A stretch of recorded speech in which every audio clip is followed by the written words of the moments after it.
Hello friends, ഇന്ന് ഞാൻ വഴുതനയെ കൊണ്ട് ചോറിൻ്റെ കൂടെയൊക്കെ കഴിക്കാൻ പറ്റിയ നല്ലൊരു സൈഡ് ഡിഷാണ്. നമ്മളെപ്പോഴും വഴുതനയൊക്കെ ഫ്രൈ ചെയ്യുമ്പോൾ ഒരുപാട് എണ്ണയൊക്കെ ചേർത്തിട്ടാണ് ഫ്രൈ ചെയ്യൽ. അപ്പോൾ ഇന്ന് നമുക്ക് കുറച്ച് എണ്ണ കൊണ്ട് എങ്ങനെ വഴുതനങ്ങ ഫ്രൈ ചെയ്തെടുക്കാൻ നോക്കാം. അതിന് വേണ്ടി ഒരു കുറച്ച് വഴുതനങ്ങ ഞാൻ എടുത്തിട്ടുണ്ട്. അതുപോലെ വെള്ളത്തിലേക്ക് മുറിച്ചിടും കേട്ടോ. അപ്പോൾ ഞാൻ ഇതുപോലെ തന്നെ മുറിച്ചിടും കേട്ടോ. വഴുതനങ്ങ രണ്ടാക്കി മുറിച്ചിട്ട് അതിൽ ഇതുപോലെ ഒന്ന് നടു പൊളിച്ചതിന് ശേഷം ഇതങ്ങനെ സൈഡിൽ നിന്ന് ഇതുപോലെ കനം കുറച്ച് മുറിച്ചെടുക്കുക. എണ്ണ അധികം കഴിക്കാൻ പറ്റാത്തവർക്കൊക്കെ വഴുതനങ്ങ ഇങ്ങനെ ഫ്രൈ ചെയ്താൽ മതി കേട്ടോ.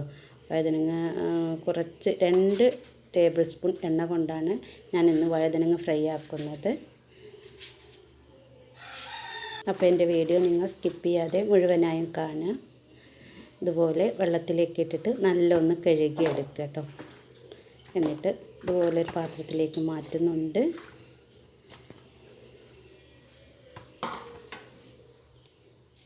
ഇനി ഇതിലേക്ക് ആവശ്യത്തിനുള്ള ഉപ്പിട്ട് കൊടുക്കുക. ഇനി ഇതിലേക്ക് 1 ടീസ്പൂൺ മുളക് പൊടിയാണ് ചേർത്തിട്ടുള്ളത്.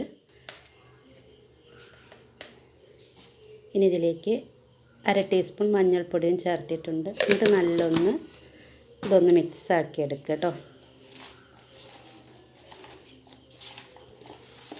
നമ്മളെപ്പോഴും ഉപ്പേരിയൊക്കെ വെച്ച് കഴിക്കുമ്പോൾ ഇടയ്ക്കൊന്ന് മാറ്റം വരുത്തണ്ടേ. അപ്പോൾ ഇടയ്ക്ക് ഇങ്ങനെയൊക്കെ ഒന്ന് ചെയ്ത് നോക്കുക. അപ്പോൾ ഫ്രൈ ചെയ്യുമ്പോൾ നമുക്ക് എണ്ണക്കൊക്കെ വഴുതനങ്ങൾക്ക് തന്നെ ഒരു കൊഴുപ്പാണ്. അതിൽ കുറേ എണ്ണയും കൂടി ചെല്ലുമ്പോൾ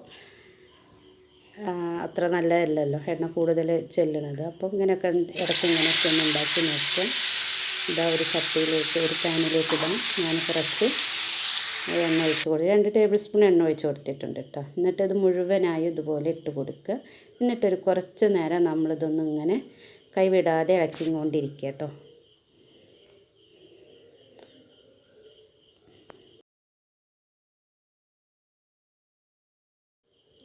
പെട്ടെന്ന് ഉണ്ടാക്കാൻ പറ്റും. കുട്ടികളൊക്കെ സ്കൂളിൽ പോകുമ്പോൾ ലഞ്ച് ബോക്സിലൊക്കെ ഇതുപോലെ ഉണ്ടാക്കി കൊടുത്താൽ കുട്ടികൾക്കൊക്കെ വളരെ ഇഷ്ടപ്പെടും.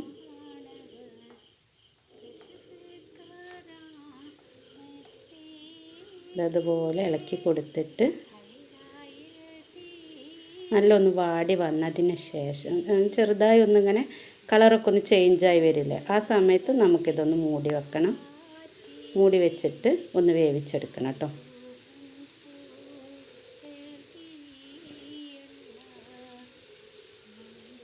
ഇതിപ്പോൾ ഇങ്ങനെ തന്നെ ഇളക്കി കൊടുക്കുന്നത് എന്തിനാ വെച്ചാൽ ഉടഞ്ഞു പോവാതിരിക്കാൻ വേണ്ടിയിട്ടാണ്. നമ്മൾ ആദ്യം തന്നെ ഇങ്ങനെ മൂടി വെച്ച് വേവിക്കുകയാണെങ്കിൽ വഴുതനങ്ങയൊക്കെ ഉടഞ്ഞു പോകും. അപ്പോൾ ഒന്നിങ്ങനെ മിക്സാക്കി കുറച്ച് നേരം നമ്മളിങ്ങനെ ഇളക്കി കൊടുക്കുമ്പോൾ ആ ഒരു ഫ്രൈ ആയ പോലെ തന്നെ കിട്ടാൻ വേണ്ടിയിട്ടാണ് കേട്ടോ.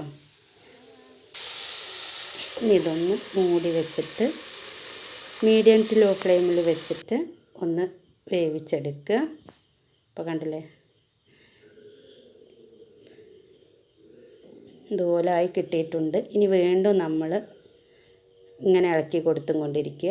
ഇപ്പോൾ വഴുതനങ്ങയൊക്കെ വെന്ത് വന്നിട്ടുണ്ട്. നല്ലൊരു ക്രിസ്പിനെസ് കിട്ടാൻ വേണ്ടിയിട്ട് നമ്മൾ ഈ പാനിൽ വെച്ചിട്ട് തന്നെ കുറച്ച് നേരം ഒന്നിങ്ങനെ ഇളക്കി കൊടുത്തും കൊണ്ടിരിക്കുക കേട്ടോ. അപ്പോൾ അതാ കണ്ടില്ലേ, നല്ല ഫ്രൈ ആയി വന്നിട്ടുണ്ട്. ചോറിൻ്റെ കൂടെയൊക്കെ നല്ല ടേസ്റ്റ് കേട്ടോ ഇങ്ങനെ കഴിക്കാൻ. അപ്പോൾ ഇത്രയേ ഉള്ളൂ. എൻ്റെ റെസിപ്പി നിങ്ങൾക്ക് ഇഷ്ടപ്പെടുകയാണെങ്കിൽ ലൈക്കും കമൻറ്റും സബ്സ്ക്രൈബും ഒക്കെ ചെയ്യാം കേട്ടോ. Thank you.